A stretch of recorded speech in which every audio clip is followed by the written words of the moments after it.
gbogbo wa pátápátá o a kú dédé àsìkò yìí o ṣé fẹ́ mọ̀ nǹkan tó wà níbí ẹ dẹ̀ fẹ́ mọ̀ nǹkan tó ṣiṣẹ́ fún tẹ́ bá mu eléyìí ní once ẹ̀kan àbí ẹ̀ẹ̀mejì ní àárín ọ̀sẹ̀ kan àti síìkì èèyàn wẹ́ ọlọ́run ló ń wòyàn sàn o but eléyìí gangan náà ń pè ní real àti confam antibiotic ẹ lè fún ọmọ kékeré but teaspoon kékeré ní kẹ́ fún ṣé fẹ́ mọ̀ bá ṣe ṣe ó yẹ máa bá wa ká lọ. Mo kí gbogbo wa pátápátá kú dédé àsìkò yìí o gẹ́gẹ́ báyìí náà ṣe rí àwọn nǹkan tí mo kó kalẹ̀ níbí báyìí ó dáa fún infection fún èèyàn tí ò bá fẹ́ sick ẹ lè lò fọ́mọ yín ẹ̀yin náà lè lò ó kéré jù ẹ máa lò lẹ́ẹ̀kan láàrin ọ̀sẹ̀ kẹ́dẹ̀ máa fún àwọn ọmọ yín náà fún infection ọmọdé náà lè lò níwọ̀nba ẹ̀kan níjẹ́ ó pọ̀ jù bọ̀tẹ̀ ẹ̀yin tẹ́ ẹ jẹ́ àgbàlagbà ẹ̀yin náà ẹ bu half glass cup òun lè máa mu láràárọ̀ empty stomach at least ó kéré jù ẹ̀kan láàrin ọ̀sẹ̀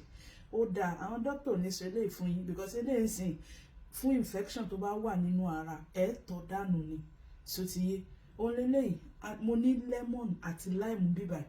mo ní garlic ní bíbáyìí mo ní àlùbọ́sà pupa mo dẹ̀ ní ginger ní bíbáyìí honey náà wà ní bíbáyìí mo dẹ̀ ní cinnamon powder fún èèyàn tí ò bá rí cinnamon powder ẹ lọ bá mi get clove powder ìkan nínú méjèèjì òun ni kẹ́ bá mi torí pé kí ni cinnamon powder yìí àwọn unwanted fat tó lè máa àwọn fat tó lè store sínú intestine èèyàn tó jẹ́ pé òun ló máa keep àwọn àìsàn nínú àgọ́ ara èèyàn eléyìí ó máa báyàn flush gẹ́gẹ́ bẹ́ẹ̀ ṣe mọ̀ wípé àlùbọ́sà èèyàn ò gbúdọ̀ má ní lára kò gbúdọ̀ má máa jẹ àlùbọ́sà bákan náà ni ginger àti lemon ẹ̀yin náà mọ̀ṣẹ́ tí lemon ṣe bákan náà ni a ní di original honey ó yẹ máa bá mi ká lọ báyìí a ní láti yọ omi tó wà nínú lemon a ní láti bó epo ginger yìí àti àlùbọ́sà pẹ̀lú garlic ẹ máa bá mi ká lọ ṣé o ti rí báyìí mo ti gé gbogbo ẹ̀ tán ṣé ti rí àlùbọ́sà pupa wá ní garlic lélẹ̀ ginger lélẹ̀ cinnamon powder wà lélẹ̀ honey wà lélẹ̀ then lemon àti lime wà lélẹ̀ kí la máa ṣe ń sìn a máa kó àlùbọ́sà a máa kọ́kọ́ fi àlùbọ́sà tẹ́lẹ̀ nù a kó sínú kíní báyìí ṣé ti rí very very good ẹ lọ try ẹ eléyìí ò kí n ṣe fọlóyún ò tó rẹ̀yìn olóyún yìí tí ẹ mọ̀ pé ti lóyún gbogbo nǹkan kọ́ lẹ lè jẹ gbogbo nǹkan kọ́ lẹ lè mú ẹ ti wà lábara méjì ẹ jọ̀ọ́ torí Ọlọ́run gbogbo nǹkan kọ́ ló lóyún tẹ́ bá ní infection ẹ lọ sí hospital kan fún yín ní special oògùn mo dẹ̀ máa mú nǹkan tẹ́yìn náà lè máa lò wá so lẹ́yìn eléyìí báyìí sìn omi lemon àti lime á dà sínú ẹ̀ báyìí then I need cinnamon powder mo ti sọ fún yín tẹ́ bá ti rí cinnamon powder bá mi get clove powder but tó bá jẹ́ clove powder ní má jẹ́ ó pọ̀ jù half teaspoon náà la ní ìdíṣẹ́ ti rí bákan náà I need honey original honey ní kẹ́ bá mi get o síbí méjì yálẹ̀ ẹni tó ní diabetes ni ó lè lò but mo máa gbà yín nímọ̀ràn ẹni tó bá ní diabetes tẹ́ bá lè skip honey it will be very very good but tẹ́ bá mọ̀ pé agbára yín ò lè gbé ẹ add honey tí tablespoon honey a máa add honey tí tablespoon very very good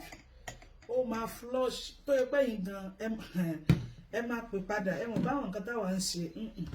then bákan náà a nídìí omi tó gbóná ẹ lè yí tí omi yẹn sẹ́rí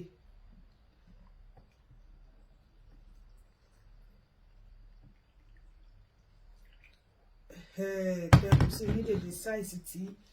ẹ fẹ́ ní báyìí sìn ẹ lè wá nǹkan tó tóbi jù báyìí lọ ṣe ti rí báyìí ẹ rò papọ̀ dáadáa láti àdìmọ́ sí tọ̀dọ̀ mi. Kẹ́kọ̀ọ́ sí nídèdè sáìsì tí ẹ fẹ́ ní báyìí sìn ẹ lè wá nǹkan tó tóbi jù báyìí lọ ṣe ti rí báyìí ẹ rò papọ̀ dáadáa láti àdìmọ́ sí tọ̀dọ̀ mi.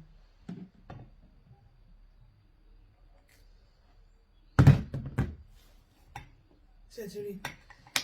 àwa cover ẹ̀ báyìí ẹ filẹ̀ kó lọlẹ̀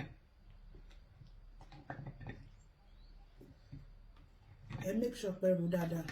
then irú sìn èmi ọ̀la ni mo ṣe máa mú eléyìí tó bá jẹ́ pé yín fẹ́ mú because àárọ̀ ló dáa empty stomach téèyàn bá ti jẹ nǹkan kan ló dáa ẹ máa fi sílẹ̀ títí tí ó máa fi di àárọ̀ yìí ẹ ní láti ṣe lálẹ́ àná ẹ wá mú láàárọ̀ yìí very very good wàláì ẹ lọ try ẹ àwọn dókítà ò ní sọ ilé ìfún yín torí pé gbogbo ìgbà náà kọ́ ni wà oògùn kíkó jẹ táì mọ nǹkan tí side effect but eléyìí very very good mi ti rí irú infection tẹ́lẹ̀ ní lára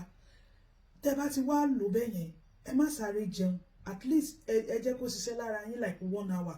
kẹ́ tó jẹun lè àárọ̀ òun ní kẹ́ kọ́kọ́ mú ìwọ tó bá rí pé ò feel very good lára ẹ